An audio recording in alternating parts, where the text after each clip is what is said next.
В эфире Абхазского телевидения информационный выпуск Камши-Укшара. Здравствуйте. Сегодня в выпуске. Юное дарование Абхазии. Президент Рауль Хаджимба пообщался с семиклассником Эдгаром Гвазавом. Надбавка к пенсии. Абхазские пенсионеры получат единовременный перерасчет за прошлый год. Корабельных дел мастер в абхазском селе Адюбже, репатриант из Сирии, строит яхту. Президент Рауль Хаджимба принял одаренного ученика 7 класса Сухумской школы Эдгара Гвазава. Несмотря на юный возраст, Эдгар стал вольнослушателем лекций для студентов 5-го курса факультета международных отношений Абхазского государственного университета. Президент пообщался с уникальным мальчиком, подарил ему компьютер и оказал материальную помощь для поездки на конференцию в Санкт-Петербург. Подробности у Елены Лолуа. Эдгар Гвазава далеко опережает своих сверстников в развитии. Он учится в 7 классе 2-й Сухумской средней школы и параллельно является вольнослушателем на 5-м курсе факультета международных отношений АГУ. Он владеет английским и изучает французский язык, знает родной абхазский. Одаренного мальчика принял президент Абхазии Рауль Хаджимба и узнал о том, в каких проектах Эдгар участвует. Я сейчас конкретно занимаюсь по двум проектам. Один проект – это проект Калифорнийского университета UC, связанный с конфликтологией, и руководителем этого проекта является доктор Пола Гард. Второй проект, по которому я занимаюсь, это проект фонда Карнеги. Это американская научно-политическая организация, функция которой является сближение представителей различных стран, политические и экономические. В АГУ 13-летний Эдгар изучал демократическое устройство государств и международную политику. В рамках проекта Калифорнийского национального университета при успешной сдаче 2 сессий студентам из разных стран мира предоставляется возможность повышать свои знания в этом учебном заведении. В рамках этого проекта, когда ты проходишь 2 сессии, когда ты успешно прошел 2 сессии, тебя могут повезти в Калифорнию, посетить там университет сам UC, познакомиться с профессорами, обменяться опытом. И вот в этом году тоже многие студенты вот этого факультета международных отношений АГУ, вот с нашего факультета, они туда вот едут тоже. Эдгар Гвазава рассказал президенту о своих успехах в школе и университете. Он убежден, что при желании и в Абхазии можно получить качественное высшее образование. Рауль Хаджимба пообещал юному дарованию оказывать всяческую поддержку. Ну ты умница. Я надеюсь на то, что у тебя еще будет более широкие возможности проявить себя. Со своей стороны я тебе тоже обещаю помогать. И хотелось бы, чтобы у тебя все сложилось. Очень хочется, чтобы ты стал тем, кем хочешь быть. Глава государства вручил юному гостю подарки и напутствовал Эдгара теплыми словами. Елена Лолуа, Сейт Агуха, Абхазское телевидение. Указом президента Рауля Хаджимба посмертно удостоен ордена чести и славы известный политический деятель Юрий Калмыков. Награду в торжественной обстановке вдове Юрия Калмыкова вручил председатель Совбеза Абхазии Мухаммед Килба. Церемония прошла в городе Черкесск на очередной сессии парламента Карачаево-Черкесской республики. Смотрите материал, подготовленный журналистами отделения ВГТРК в Черкесске. Перед началом работы сессии по поручению президента Абхазии Рауля Хаджимба секретарь Совета безопасности Мухаммед Килба выполнил приятную миссию, вручив высшую награду Республики Абхазия орден чести и славы вдове выдающегося политического деятеля нашего земляка Юрия Калмыкова, ушедшего из жизни в 1997 году. Говоря о нем, Мухаммед Килба подчеркнул, что заслуги Юрия Хамзатовича перед абхазским народом безмерны, и орден чести и славы – малая толика благодарности народа. Хочу выразить благодарность главе Республики Темрезову Рашиду Борисбиевичу, председателю Народного собрания Иванову Александру Игоревичу, всему депутатскому корпусу за то, что представлена такая возможность нам вручать высокие государственные награды нашей страны в торжественной обстановке. Могу ошибаться, но думаю, что о Юрии Хамзатовиче еще не сказаны главные слова. Все тщательно изучено о нем.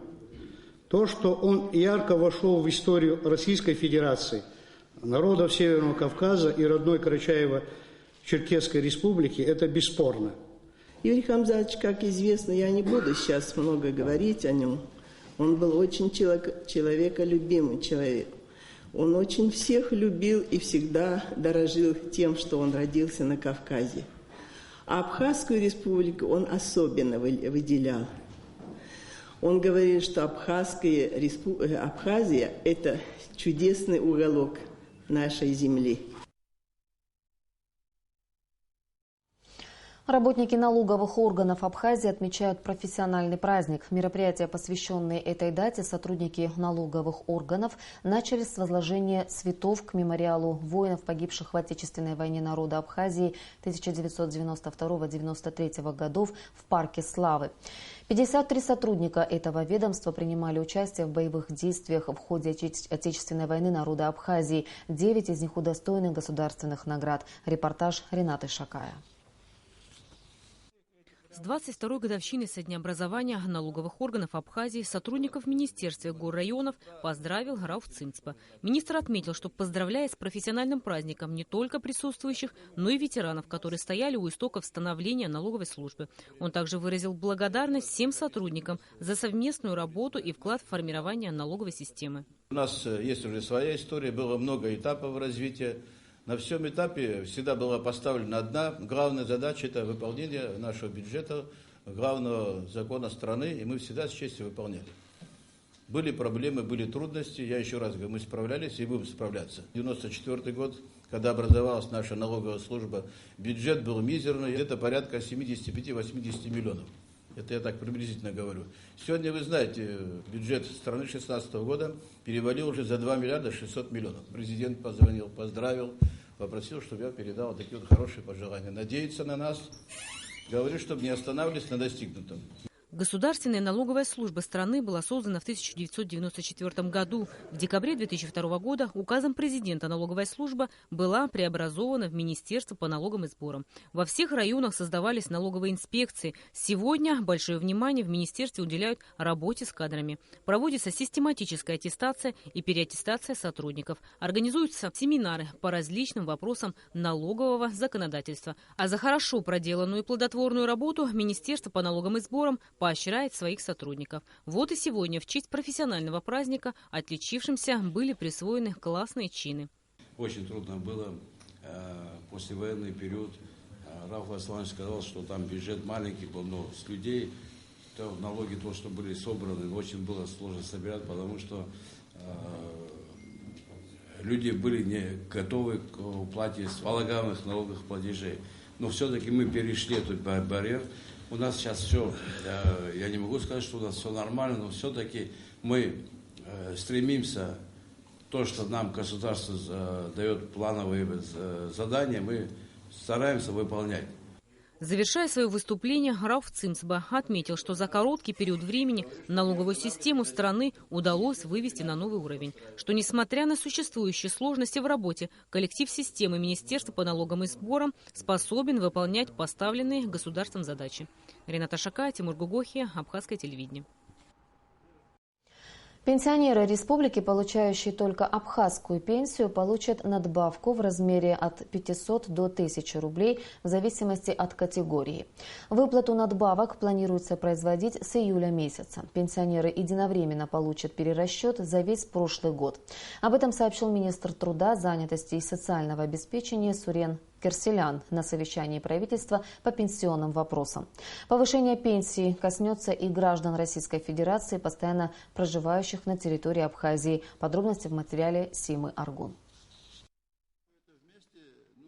Право на ежемесячную доплату к пенсии распространяется на пенсионеров, в отношении которых осуществляется пенсионное обеспечение Республики Абхазия. Данное право не распространяется на пенсионеров, являющихся получателями пенсии иностранного государства, сказал на заседании министр труда, занятости и социального обеспечения. Сурен Керселян отметил, что эти выплаты планировалось произвести еще раньше, но в силу определенных обстоятельств не удалось реализовать намеченное. Подход должен быть абсолютно одинаковый ко всем гражданам. Значит, если граждане России, да, живущие в Абхазии, получают пенсию Российской Федерации, и они, конечно, не будут претендовать на эту доплату.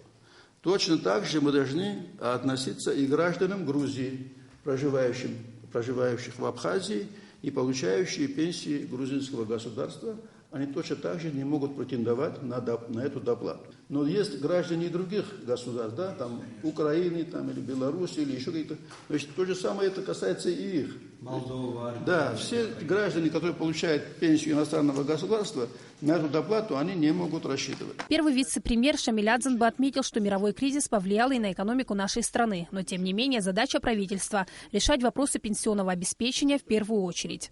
Люди многие, очень многие живут только на зарплаты, на пенсии. И наша с вами задача в той части, в которой вы компетентны, сделать так, чтобы это было оперативно, чтобы это квалифицировано. Как вы, в принципе, обычно делаете, но, тем не менее, надо совершенствоваться, надо развиваться и идти вперед. Общая сумма на доплату пенсии абхазским пенсионерам составляет 136 миллионов рублей. Порядка 13 тысяч человек получают исключительно абхазскую пенсию. Утверждены категории граждан, которых коснется надбавка. Так, пенсионеры по возрасту и выслуге лет, круглые сироты, инвалиды труда будут получать на 1000 рублей больше.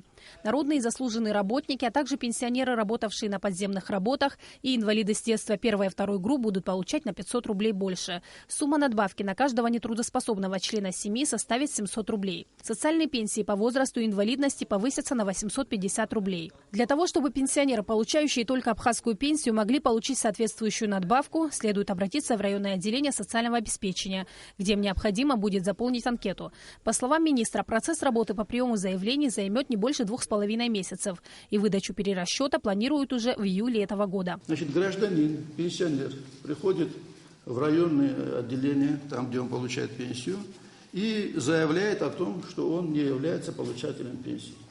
При этом, значит, ему дают вот такую расписку обязательно, где он обязательно подписывается. Здесь все четко написано, да, что если потому что мы эту расписку обязательства, потом вы нам будете представлять не расписки обязательства, а список этих граждан, которые у вас есть в этой расписке. Мы их проверим по нашим базам данных и уже вам дадим ответ, значит, кто из них попадает под это дело. За 2015 год финансирование будет осуществляться из средств помощи Российской Федерации, последующие же из собственного бюджета республики. Повысятся пенсии граждан Российской Федерации, постоянно проживающих в Абхазии. Таковых на данный момент около 27 тысяч человек. В среднем пенсия увеличится на 1300 рублей. Но это коснется тех пенсионеров, пенсии которых ниже Южного федерального округа. Министр отметил, что деньги уже начислены, и перерасчет за апрель этого года планируют начать выдавать уже в этом месяце. Граждане России, постоянно проживающие в Абхазии, они получат еще одну доплату к российской пенсии. Она коснется только тех граждан, пенсия которых не превышает вот того размера среднего пенсионного обеспечения Юга России. Это 10 179 рублей. То есть если у кого-то уже такая пенсия, то они доплату получать не будут. Первый вице-премьер Шамиль Адзанба подчеркнул, что увеличение пенсий должно стать тенденцией. Сима Аргун, Беслан Джинджоля, Абхазское телевидение.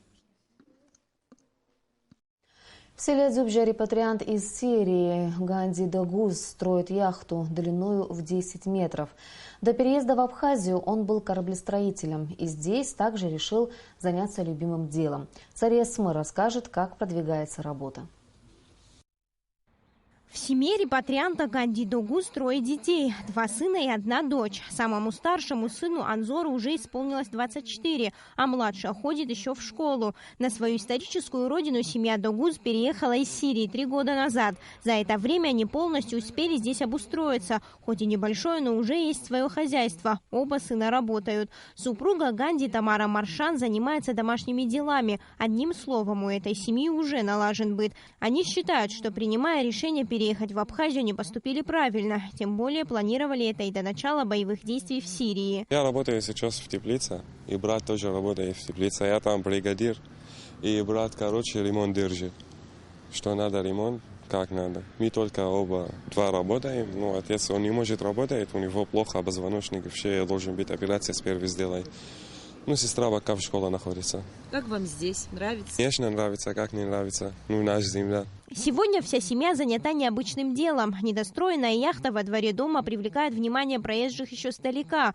Строить ее глава семьи Ганди Догуз начал 1,5 месяца назад. Но в один момент работы были приостановлены по причине отсутствия материала. Да и на стройку такой яхты уходит более 800 тысяч рублей. Сегодня работы вновь возобновлены. Полностью собран каркас. Ведутся работы и во внутренней части. Строить яхту Ганди помогают его сыновья. Смотрю, Абхазия море есть, и не наша яхта, или не наш корабль, который здесь работает.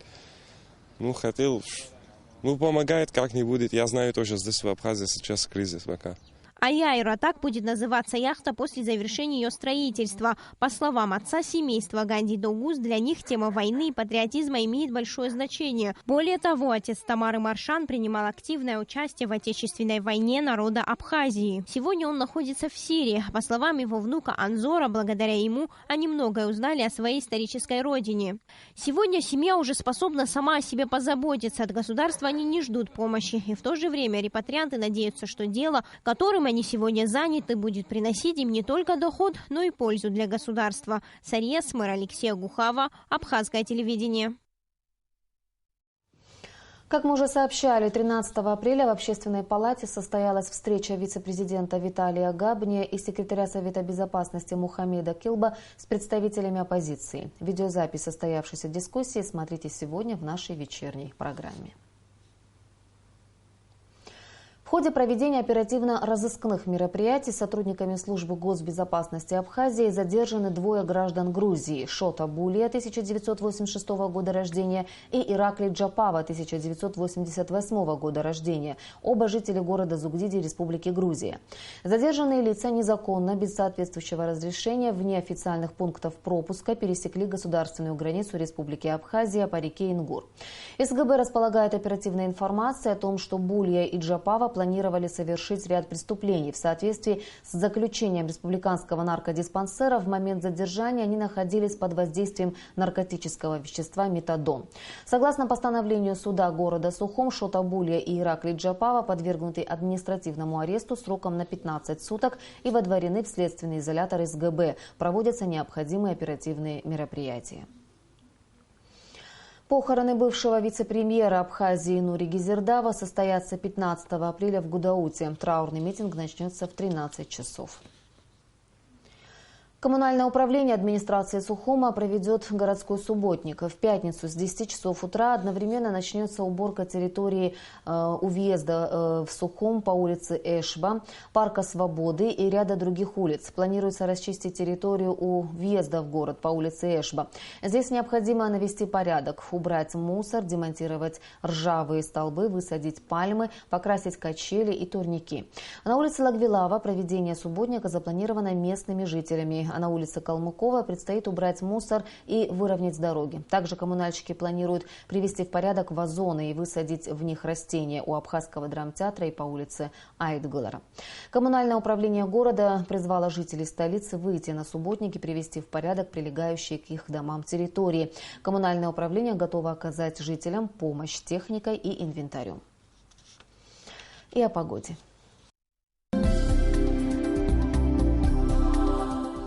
По сообщению гидрометеослужбы, в пятницу в Абхазии ожидается переменная облачность без осадков. Температура воздуха ночью плюс 12-14, днем плюс 19-21 градус.